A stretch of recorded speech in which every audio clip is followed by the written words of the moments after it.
You have something brilliant you're about to post on LinkedIn. You go to log into your account and you can't log in. One of your friends asks you about your weird recent LinkedIn post.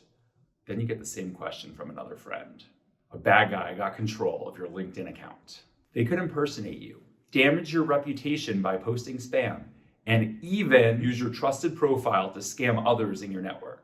The fact is that we trust when someone posts something on LinkedIn that it's coming from them, or at least it's been approved by them. It's important that we do what we can to maintain that trust. And LinkedIn gives us one of the most effective tools at our disposal to protect it, but I'm willing to bet that it goes severely underutilized. Multi-factor authentication, or MFA, is one of the single best tools that you can use to protect both your personal and business life. When logging into a service with MFA enabled, you first enter your username and password as normal. Then you're prompted to enter a one-time passcode. Only after inputting the one-time passcode, you gain access to the service.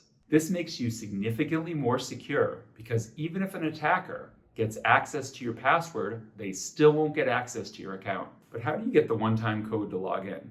There's several common ways. Text. The service you're logging into sends you a text message. This is the least secure method because SMS text messages are unencrypted. An attacker could use a sniffer tool to get your one-time passcode. Email. The service you're logging into sends you an email with the code.